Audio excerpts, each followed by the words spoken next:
Oh, sweet Jesus on a Segway. Strap in because we're about to take a wild ride through the Hypocrisy Olympics, where the blue team is gold medaling in the screw your free speech while we clutch our pearls event. These people are out here acting like they're the founding fathers reincarnated.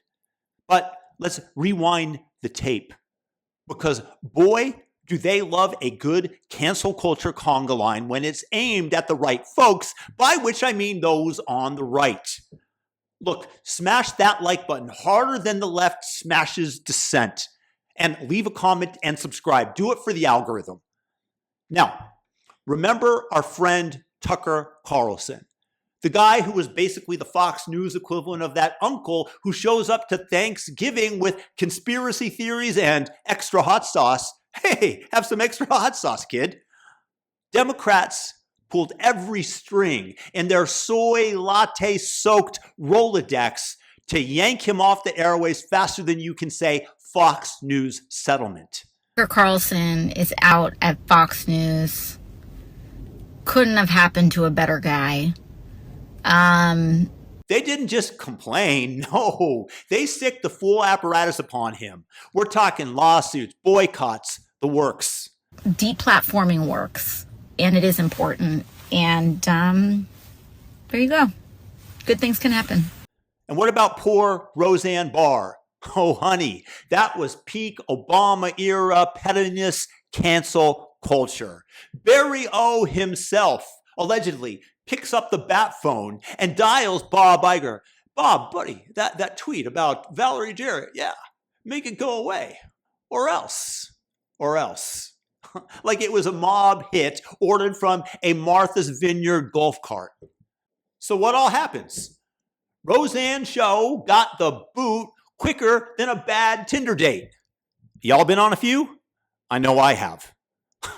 But now when Jimmy Kimmel drops a whopper on live TV claiming that the kid who popped Charlie Kirk was some secret MAGA plant, that we're doing everything that we can avoid, to admitting it, despite all evidence, screaming leftist with a Grand Canyon-sized, hate-filled heart, suddenly it's First Amendment forever, hands off our speech. Give me a break. If that was a conservative host saying Hunter Biden was a Russian asset, Kimmel's crowd would be firebombing the studio with artisanal kale smoothies. And to boot, some nut in Sacramento shoots up an ABC affiliate there, threatens Trump crew as next. I got next. And he gets a pat on the head and immediately released by the local authorities who seem to approve of terrorism. Thank God that the FBI came in and arrested him on federal charges. Because I guess the left is cool with targeted free speech now. Maybe they just want the dirty work of getting Trump's acolytes done for them. And don't get me started on the cable carnage. These geniuses coerced DirecTV into dumping OAN and Newsmax like they were expired yogurt from Whole Foods shelves. 2 members of Congress firing off letters like, drop them or we're going to make your life hell. And to their credit, it worked like a charm. Poof, gone. News Nation, same vibe. They're out there pressuring providers to treat conservative channels like they're beaming tinfoil hat, hate-filled rants from a bunker in Area 51. Meanwhile, back in 2018, a baker's dozen of lefty senators are pounding on the DOJ's door to investigate Sinclair. They're too conservative in reorganization. They're running ABC affiliates. It's criminal. Fast forward to Biden's crew refusing to renew Sinclair licenses, leaving them twisting in the wind like a steak piñata at a vegan potluck. Gross. They even tried yanking a local Fox affiliate off the air. Cable or not, it didn't matter. If it smelled like a fox, it was fox hunting season. Revoke them for wrongthink. But oh no, when the shoe is on the other foot with Kimmel's little fib fest, hands off of our airwaves, you fascists. Suddenly they're Thomas Jefferson in skinny jeans preaching about liberty and the First Amendment for the quick jab to the jugular. Then there's the radio roulette. I mean, this is pure banana republic stuff. They straight up blocked the sale of a Spanish language station in Florida to a conservative buyer.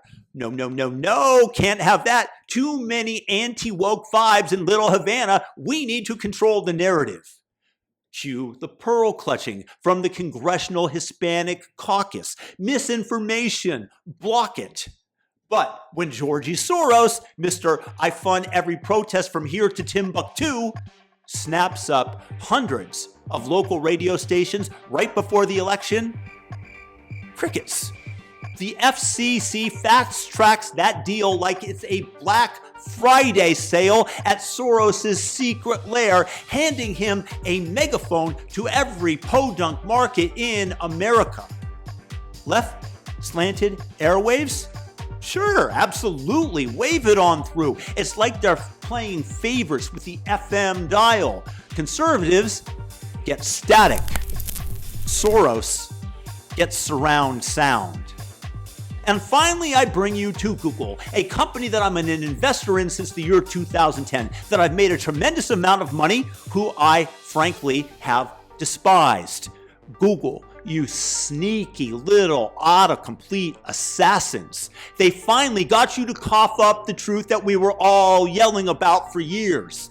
And that was that Biden's White House was leaning on them harder than a CrossFit coach to scrub YouTube of anything that dares question the sacred COVID script. Vaccines? Misinformation. Wuhan lab leak? Racist conspiracy, you racist conspiracy theorist. Election questions. Democracy threat. Even that Capitol footage Tucker aired, the one showing the QAnon shaman getting the VIP tour from the Capitol Police, shadow banned into oblivion. I got slapped personally with strikes for being prophetic about COVID mutating because the vaccine was only targeting a narrow part of the virus rather than the whole thing, and also where it came from. I said that it had to be the COVID laboratory that was researching specifically these diseases, but I was called racist for doing so and got strikes. And meanwhile, they were peddling and promoting wet market theory fairy tales. And they, my friends, have finally admitted it.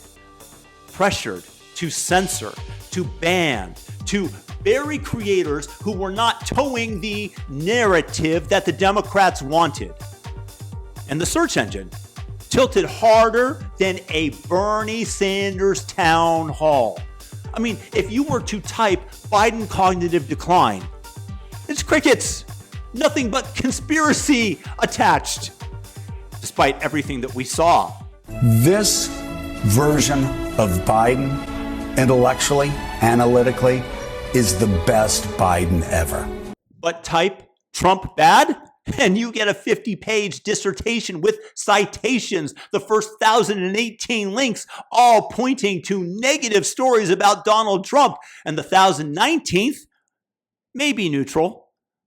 But then they allow the SPLC to get upranked in the search engine for God knows what reason, maybe because it fits the Democrat narrative, as they slap hateful, bigot, white supremacist on Charlie Kirk. And that junk shoots to the top of the rankings faster than a TikTok dance trend. Do you think it's a coincidence?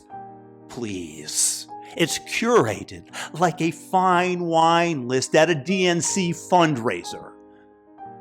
Now these same narrative ninjas are melting down over Jimmy Kimmel's very brief suspension, wailing about free speech like they just discovered the Constitution in a crate and barrel catalog, or more likely, it was Indiana Jones discovering the lost Ark.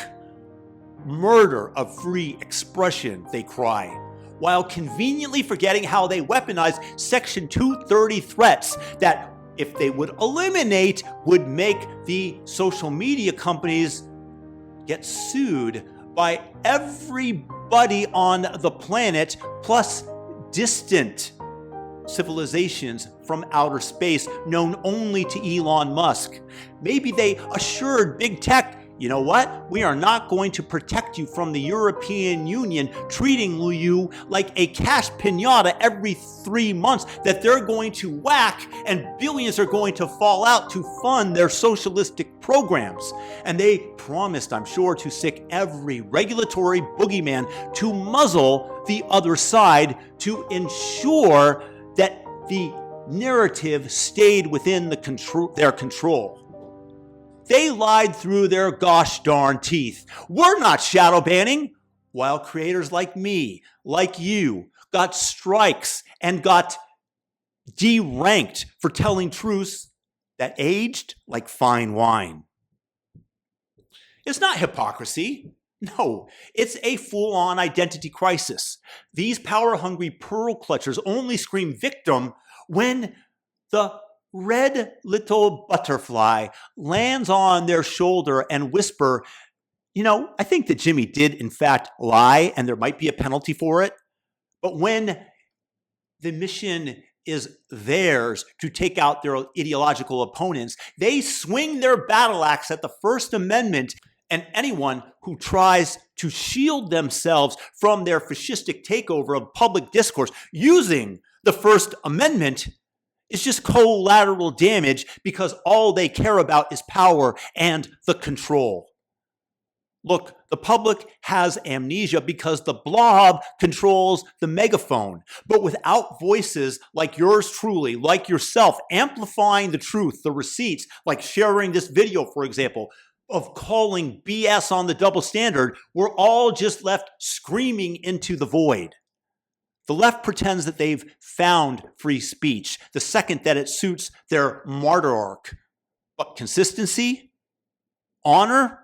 No way.